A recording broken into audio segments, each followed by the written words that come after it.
Assalamualaikum warahmatullahi wabarakatuh. Perkenalkan, nama saya Ridal Fajri dengan NIM 2602278896, Teknik Informatika BINUS University. Pada kesempatan kali ini, saya akan mempresentasikan proposal Project Based Learning Karakter Building Pancasila yang berjudul Sudah Bersihkah Air Minum Kita? Latar belakang dari proposal ini yaitu air bersih adalah kebutuhan dasar manusia yang harus tersedia bagi setiap individu. Namun, di Indonesia, akses terhadap air bersih masih menjadi tantangan besar, khususnya di daerah pedesaan.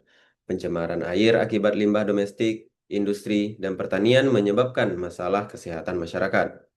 Perubahan iklim juga mempengaruhi ketersediaan air bersih. Selanjutnya yaitu rumusan masalah.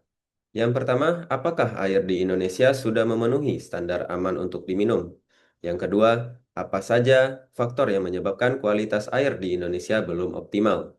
Yang ketiga, bagaimana upaya untuk meningkatkan akses air minum bersih? Untuk yang keempat, apa dampak pencemaran air terhadap kesehatan masyarakat? Dan yang kelima, bagaimana kebijakan pemerintah untuk memastikan ketersediaan air bersih? Hasil temuan di lapangan, yang pertama, apakah air di Indonesia sudah memenuhi standar aman untuk diminum? Kondisi air di Indonesia masih beragam dan belum sepenuhnya memenuhi kriteria aman untuk diminum. Sebagai kawasan perkotaan sudah memadai, tetapi di wilayah pedesaan dan terpencil, kualitas air seringkali terpengaruh oleh pencemaran dan kurangnya infrastruktur pengolahan air. Untuk yang kedua, apa saja faktor yang menyebabkan kualitas air di Indonesia masih belum optimal? Penyebab utama adalah pencemaran yang berasal dari limbah industri, domestik, dan pertanian, serta pengundulan hutan dan perubahan penggunaan lahan, keterbatasan sarana pemrosesan air, dan penyebaran yang tidak merata menjadi masalah yang signifikan. Untuk yang ketiga, bagaimana upaya yang dapat dilakukan untuk meningkatkan akses air minum bersih bagi masyarakat? Langkah yang dapat diambil mencakup peningkatan infrastruktur, pemrosesan air, penganggaran untuk pembangunan sarana, serta pemberdayaan masyarakat dalam pengelolaan sumber daya air. Pemanfaatan teknologi yang ramah lingkungan sangatlah penting. Hasil temuan di lapangan yang keempat, yaitu apa dampak dari pencemaran air terhadap kesehatan masyarakat dan di lingkungan. Pencemaran air dapat mengakibatkan berbagai penyakit serius seperti diare, kolera, dan keracunan akibat logam berat. Akibatnya juga meliputi kerusakan ekosistem perairan dan penurunan mutu tanah untuk pertanian. Selanjutnya yaitu yang terakhir, hasil temuan di lapangan, bagaimana kebijakan pemerintah dalam memastikan ketersediaan air bersih bagi seluruh masyarakat di Indonesia.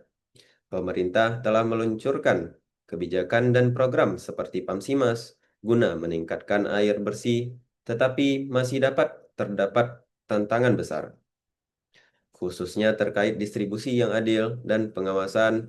Selain itu, ada juga kebijakan terkait perlindungan sumber daya air dan pengelolaan melalui peraturan pemerintah dan undang-undang sumber daya air. Dari hasil temuan tersebut dapat kita simpulkan alternatif yang bisa dilakukan untuk memperbaiki kualitas air dan akses air bersih di Indonesia mencakup beberapa tindakan penting. Awalnya, pemerintah harus meningkatkan infrastruktur untuk pengolahan dan distribusi air, khususnya di wilayah yang masih kurang fasilitas itu dengan penganggaran yang cukup. Kedua, pemberdayaan masyarakat dengan cara edukasi dan berpartisipasi dalam pengelolaan sumber daya air dapat memperkuat kesadaran serta kelestarian penggunaan air bersih. Di samping itu, penerapan teknologi ramah lingkungan yang terjangkau seperti sistem penyaring sederhana atau pemurnian air dengan inovasi terbaru dapat dilakukan, terutama di wilayah terpencil. Pengelolaan limbah yang lebih efektif dan pengawasan yang ketat terhadap pencemaran air sangatlah penting untuk menghindari kerusakan pada kualitas air. Akhirnya, Kerjasama antara pemerintah, sektor swasta, dan masyarakat sangat diperlukan untuk menghasilkan solusi yang lebih efisien dan menjamin distribusi air bersih yang merata di seluruh Indonesia. Selanjutnya yaitu refleksi pribadi. Saya menyadari bahwa ketersediaan air minum yang aman di Indonesia masih